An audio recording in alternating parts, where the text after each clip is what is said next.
કારણ કે તમારા આથીને પણ થાય અને બાફીને પણ થાય. તો હું બે રીતના કરતી હોઉં છું. મજાના અથાયેલા હોય એ પ્રમાણે જ બફાઈ ગયા.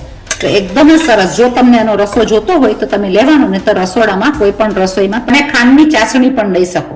જેટલા લીંબુનો ભાગ છે એના ભાગના જ તમારે કોઈ પણ ગોળ તમે લઈ. સરસ તૈયાર થઈ જશે અને સાંજ સુધીમાં એટલે કે 4 થી 5 કલાકમાં.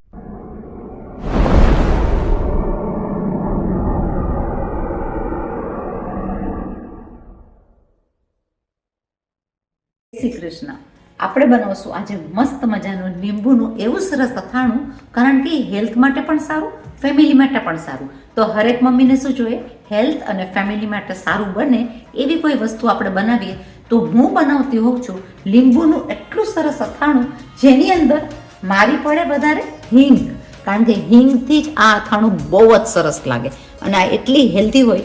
હિંગ હું વધારે પડતી એલજીની યુઝ કરતી હોઉં છું, કારણ કે આની અંદર તમારા શરીરમાં અને આખા ફેમિલીના હેલ્થ માટે, કે કોન્સ્ટિપેશન છે, ગેસ છે અને હેલ્થની રિલેટેડ કોઈ બી ચીજ ફેમિલીની આવે તો હું કોમ્પ્રોમાઇઝ કરતી નથી હોતી, કારણ કે એલજીની હિંગ મને બહુ જ ફાવી ગઈ છે. એટલે કે શું, રસોઈમાં વઘારમાં આમ તમે વઘાર કરો ને તો આજુબાજુવાળાને પણ ખબર પડે કે આ વઘાર તો થયો એકદમ સરસ મજાનો.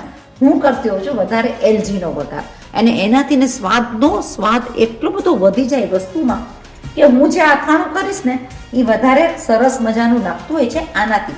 પણ એના ઇન્ગ્રેડિયન્ટ પણ તમને હું બતાડી દઉં. અથાણા માટે લીંબુ મને બહુ સરસ મળી ગયા છે. અને આ થશે પ્રેશર કુકરનું અથાણું. આ છે સંભાર. સંભાર સાથે હું લઈ લઈશ મરચાની ભૂકી. એની સાથે મારી પાસે ખાંડનું બુરું છે. ખાંડનું બુરું તમને ન લેવું હોય તો તમે ખાંડની ચાસણી કરીને, તાર વગરની ચાસણી કરીને પણ લઈ શકો. અને આ છે નિમક. છે ને કેટલું સિમ્પલ ઇન્ગ્રેડિયન્ટ, એટલે સિમ્પલ રીતના ઘરની અવેલેબલ વસ્તુમાં આપણે બનાવશું એકદમ સ્વાદિષ્ટ લીંબુનું અથાણું, જે શરીર માટે, હેલ્થ માટે, કારણ કે એની અંદર છે હિંગ. છોકરાઓને આમ બતાડશો તો અડસે બી નહીં, પણ અથાણાની અંદર આ રોટલીમાં પણ ખવાય, સવારના નાસ્તામાં પણ ખવાય. તમે ડબ્બો લઈ જતા હોય ટિફિનમાં, ટ્રેનમાં, ગાડીમાં, બસમાં, ગમે એમાં તમે પરાઠા સાથે આ અથાણું મસ્ત રીતના ખાઈ શકો. એટલે ઇનડાયરેક્ટલી હેલ્ધી અથાણું તમારા શરીર માટે બેસ્ટ.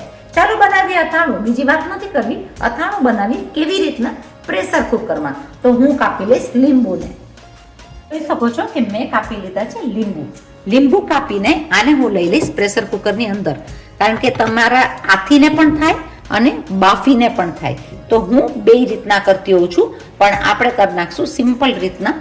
લીંબુને કરશું બાફીને.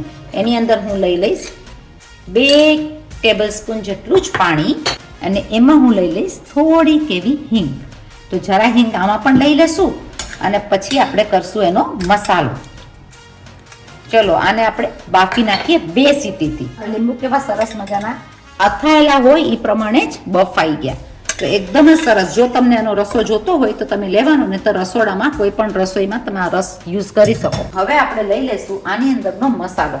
હું લઈ લઈશ 1 ટેબલસ્પૂન જેટલો. તમે સંભાર લઈ શકો, ગમે એ સંભાર, ઘરનો સંભાર હોય તો પણ ચાલે. માપથી હું લઈ લઈશ નિમક.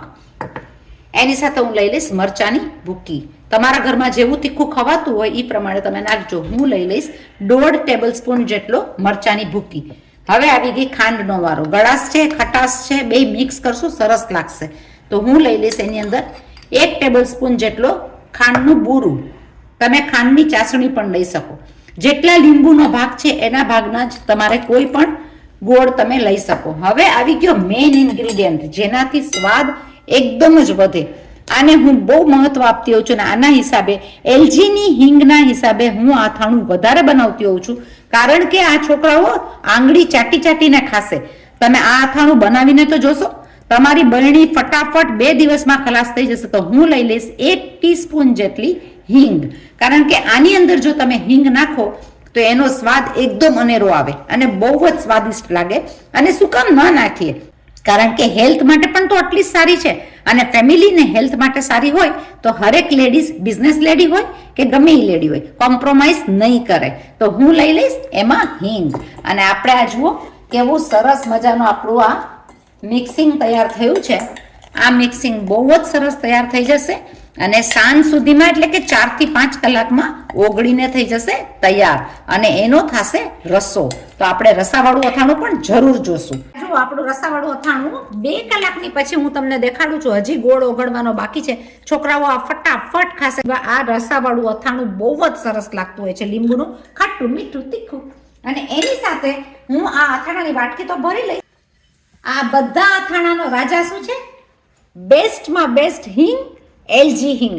હું આને બહુ વિશ્વાસ કરું છું, હું બહુ જ ટ્રસ્ટ કરું છું, કારણ કે એલજીની હિંગ આ અથાણાને એકદમ સુગંધ સ્વાદનો રાજા બનાવે. એટલે મારી પસંદગી મેં પસંદ કરી છે એલજી હિંગ.